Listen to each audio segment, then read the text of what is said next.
ಮುಂದೆ ಇವತ್ತಿನ ದಿವಸ ನಮ್ಮ ಗದಗ ಜನತೆಗೆ ಮತ್ತು ನಮ್ಮ ಉತ್ತರ ಕನ್ನಡ ಭಾಗಕ್ಕೆ ಒಂದು ವಿಶೇಷವಾದ ಒಂದು ಕಾರ್ಯಕ್ರಮ, ಒಂದು ಸಮಾರಂಭವನ್ನು ಹಮ್ಮಿಕೊಂಡಿರುವಂಥದ್ದು.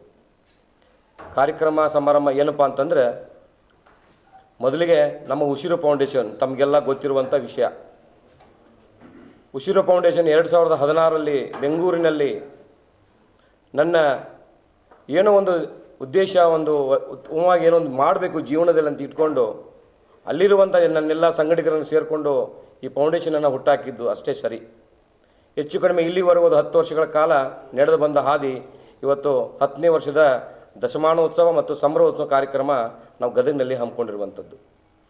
ಇಂಥ ಒಂದು ಸಮಾರಂಭ ಒಂದು ತುಂಬ ಅತ್ಯುತ್ತಮವಾಗಿ ಮಾಡಿಕೊಡಬೇಕು ಅನ್ನೋ ಒಂದು ಉದ್ದೇಶನ ಇಟ್ಕೊಂಡಿರುವಂಥದ್ದು. ಯಾಕಂದರೆ ಉಸಿರು ಫೌಂಡೇಶನ್ ಹುಟ್ಟಾಕಿದ್ದು ಬಡವರು ಮತ್ತು ಬಗ್ಗರಿಗೆ, ದೀನ ದಲಿತರಿಗಿರ್ಬೋದು, ಕಟ್ಟಕಡೆ ವ್ಯಕ್ತಿಗೆ ನ್ಯಾಯ ಸಿಗಬೇಕಂತೇಳಿ ಆ ಒಂದು ಫೌಂಡೇಶನ್ ಹುಟ್ಟಾಕಿರುವಂಥದ್ದು.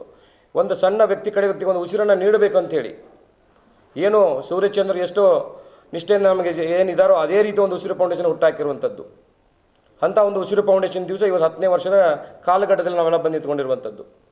ಉಸಿರು ಫೌಂಡೇಶನ್ ಒಂದು ಹೆಮ್ಮರವಾಗಿ ಬೆಳೀಲಿಕ್ಕೆ ಕಾರಣ ಅಂತಂದರೆ ಎಲ್ಲಕ್ಕಿಂತ ಮುಖ್ಯವಾಗಿ ನನ್ನ ಗದಗಿನ ಜನತೆ, ನಮ್ಮ ಯುವ ಮಿತ್ರರು ಮತ್ತು ನಮ್ಮ ಗುರು ಹಿರಿಯರು, ಮಹಿಳಾ ಎಲ್ಲ ಕಾರ್ಯಕರ್ತರು ಎಲ್ಲೂ, ಅದರ ಜೊತೆಗೆ ನಮ್ಮ ಎಲ್ಲ ಸಂಘ ಸಂಸ್ಥೆಗೆ, ನಮ್ಮ ಗುರಿಯರಿಗೆ ಎಲ್ಲ ಕೊಟ್ಟಿರುವಂಥದ್ದು, ಎಲ್ಲ ಸಮಾಜದ ಅಧ್ಯಕ್ಷಗಳಿಗೆ, ಉಪಾಧ್ಯಕ್ಷರಿಗೆ ಕೊಟ್ಟಿರುವಂಥದ್ದು, ಹಾಗೂ ಎಲ್ಲ ಸಮಾಜದ ಗುರಿಯರನ್ನು ಗಣನೆ ತೆಗೆದುಕೊಂಡು ಈ ಕಾರ್ಯಕ್ರಮನ ಭಾಳ ಅದ್ಭುತವಾಗಿ ಮಾಡಬೇಕು. ಯಾಕಂದರೆ ಬೇರೆ ಬೇರೆ ಕಡೆಯಲ್ಲಿ ಈ ಕಾರ್ಯಕ್ರಮ ಭಾಳ ಯಶಸ್ವಿಯಾಗಿ ಮಾಡಿರುವಂಥದ್ದು.